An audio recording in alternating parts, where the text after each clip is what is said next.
The road to the small town of Uke in the Idemili North local government was overwhelmed with a massive throng. Rickety commercial Nissan buses with dangling bumpers and plate numbers swerving dangerously to hustle for the confused passengers. Looking from afar off, you will see a bustling carnival scenario or inundated enormous mass return on a festival period.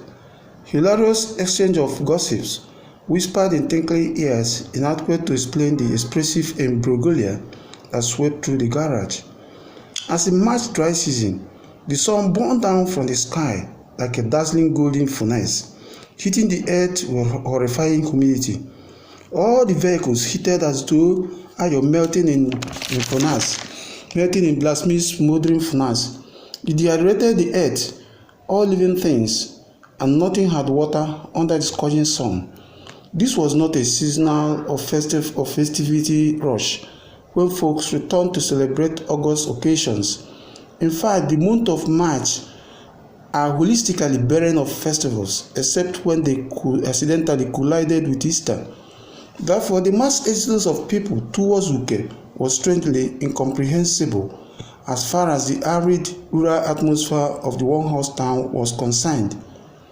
Most of the visitors had not been to that town before, and that worked to the advantage of the commercial drivers who usually leverage on such inadvertent occasion to maximize their deficits. It is a small rural town that had a major state-run B road trespassing through it. The popular Mbo-Umoji road begins at the busy, very conspicuous Mbo Junction, where there is a roundabout. Though there are numerous garages around the junction, impatient drivers hustle to load their vehicles at the compacted vicinity of the roundabout. The consequence is a frequent backup of traffic and ear-shattering hooting of horns by irritated drivers.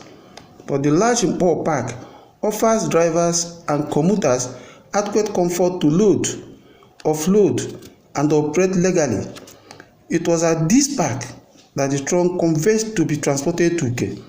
Eliezer Mwamba, a son of the soil that hails from Uke, had decided to pack all his belongings and climb up a huge Irogo tree where he had his bed and other household utensils. The incredible feat that has stunned the most doubtful was how he succeeded to carry and arrange this bed on the branches of the tree. His bed and clothes hung conveniently as though he had been living on that tree for eternity. The antecedent could be easily traced to backlog of coincidental failures, depressions, frustrations, and catalog of positive endeavors that never see the light of the day. Once, when Ochanja Market was a place to be, Eliezer had owned a veritable plastic store in that market. He had dealt on plastic buckets, rubber surfaces, containers, and other viable plastic goods. He was regarded with respect, and his kindred accorded him the honor due to a man that carried out his responsibilities.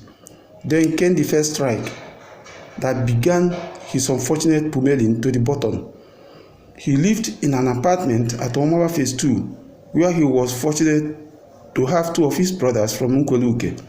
Every evening, Eliezer would take his two brothers out to a restaurant where he usually paid for their beer and plate of pepper soup. When one of them could not afford to pay for his rent, Eliezer brought him to share his apartment. He was single and had no need for 3 rooms alone. But since he admitted his brother inside his apartment, his business took a negative turn. He hardly sold anything in his store, and most of the companies that supplied him goods on credit trading to stop because he was unable to service his debt smoothly. For the first time, he started owing his landlord. This unprecedented turn of events made him to seek the attention of pastors. He began to search for living churches where the word of God is preached without favor, compromise, or fabrications. And one day, the pastor prophesied to him that the brother he brought into his apartment was the cause of his retrogress. He accepted the prophecy with little reluctance because he had listened to other false prophecies carried out by some pastors. But one night, while they were sleeping, he heard incantations and fearful murmurings emanating from his brother's room.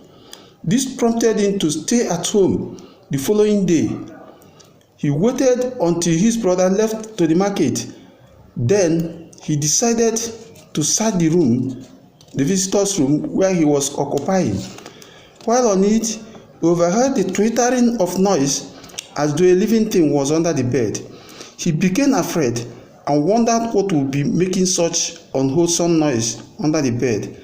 As he waited, the small noise became emboldened into a scratching noise. He felt alarmed and worried too. A snake could be waiting under that bed, he thought. It was obvious the noise was made consistently by a living thing, even frantically to a mage. The prophecy of the pastor becoming a constant barrage that screamed without stop inside him. He took courage and looked under the bed. A small abnormal wooden box moved in small jigs in front of him. The scratching noise coming from the offending box, something horrible and mysterious could be hidden in that box. A long broom lay beside the box. Using the broom, he pushed the box forward and brought it out. The jerking and scratching became very offensive, as though the ominous things inside that box was struggling to come out. With the broom, Eliezer scattered the shoddy box towards the door. By now, the noise inside the box had become highly disruptive and throwing the wooden box sideways. At last, he succeeded in getting the box outside. It was locked with a small red key. The jerking and struggling inside the box attracted 3 neighbors who came rushing out of their flats at the uncanny twittering inside the box. "What is making that animalistic noise, Eliezer?" one of them asked. "I don't know. I got it, boss, from my brother's room." Eliezer retorted. "Where is your brother?" asked the second neighbor. "He's gone to the market," replied Eliezer. "Then let's open this box. Certainly something is inside there." "It's locked. See the key." Eliezer gesticulated towards the small box. The first neighbor looked round and spotted a short iron. He took it up and in one instant knocked the key off. Behold, a fearful carapace of a dirty tortoise occupied the box. The 3 men ran back fearfully and reluctantly walked back to the box. The tortoise had crawled out of its shell and was coming out of the box. Scattered on each shell were different names written on dirty papers. Eliezer saw his name first. Then the 2 neighbors also saw their names.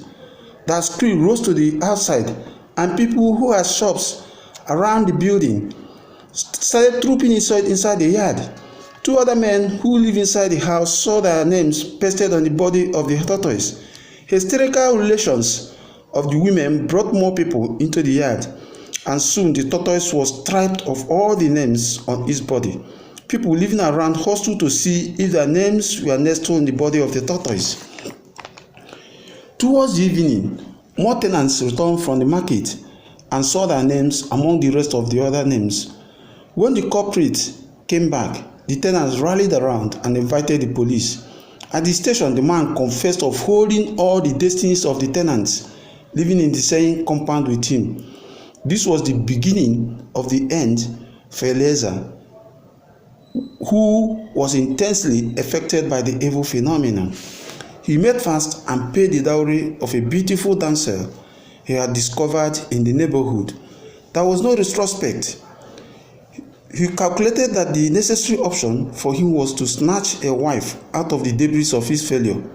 Ebele had all that was required of a woman. She was average in height, fair, rounded, with provocative breasts and buttocks, and Eliezer was smoothing with her accomplishments. He married her without dating for up to 2 weeks. Such marriages end up in separation because both couples are strangers to each other. When he could not afford to pay his rent at Onitsha, he took his wife and a child and fled to Uke. Life was incredibly difficult at the village. But Eliezer had prepared for such unforeseen circumstances. He dived into farming, and to his chagrin, even planting and harvesting turned out to be the most difficult aspect of life. He could not have enough to fend for his young family. His wife was an unqualified nurse that worked at a chemist at Onitsha. In the village, those type of businesses were very meager and required no assistance. The only employment the wife could find was with a herbalist who treated people from home to home. She needed anything to augment her husband's income, so she took it. Thus began the second strike for Eliezer. His wife fell into the ugly hand of ill fate. The herbalist was a lecherous infidel, a homebreaker, and an adulterous maroon. He was stout, younger than Eliezer, more handsome, and definitely richer. Every day Eliezer walked home to find his wife locked in lovemaking with the herbalist in his home. Sometimes he would be locked outside, but they lasted more than one hour in his own house. The day he tried to protest, he was beaten blue and white by his wife and the herbalist. He became a stranger in his own house, and the honor of a father was usurped from him. His own child barely regarded him as a father. He became paranoid, schizophrenic, psychotic, and a bipolar. The whole village became aware of his abnormal condition, but they could not raise a hand to help. The herbalist was also known as a native doctor and was greatly feared in the whole community. His kindreds also were unable to help him. His pariah predicament further exacerbated his psychotic condition. Eliezer hid inside the house and became ashamed to show his face outside, while his wife and the herbalist toured the town, delivering herbs to homes that needed them. The whole new episode took place one night. Nobody could actually define the circumstance or the mystery that befuddled the surrealistic climb, or how it was actualized. But before the early cock crew, the bed and other household utensils were enigmatically arranged, and people who witnessed it swore that those properties were not carried up to the tree by Eliezer. There was no way one man could arrange those beds and other paraphernalia without a second body. But the second body could definitely not be Eliezer's wife, who was in contention with him. From that first mystery, the enigma emboldened. The logic of spiritual hand was inculcated, and most people swallowed it hook and sinker. Eliezer had become a prophet, seer, or any name that suited the muddled up minds of the confused crowd. The story spread like Harmattan fire, and within 1 month, Eliezer had become a hero. His wife became a heroine, gulping all the eulogies accompanying her husband's flight up to this tree. She constructed a fearful story surrounding the mystery, sometimes begging her husband to come down to the ground. But Eliezer refused blatantly, screaming that the whole earth or land was covered with water and he cannot swim. Other relevant antitheses increased the mystery among the gullibles. Long, strong groups ran from the ground and disappeared into the dark branches of the tall tree. Soon people were paying huge amount of money to see the mystery man on the tree. All the world came there. The story boomed on internet and social media, and visitors arrived from different planets to see the man living on the tree. Eliezer, who had lost hope of attaining any honor as a human being, became a legend in his own way and a sought-after hero from Uke. Before long, the family were offered huge sums of money to tell their story by various magazines and publishers hustled to hear the story from the horse's mouth. Till today, nobody had been able to uncover the real mystery behind the hideous omen and internal meaning of the climb.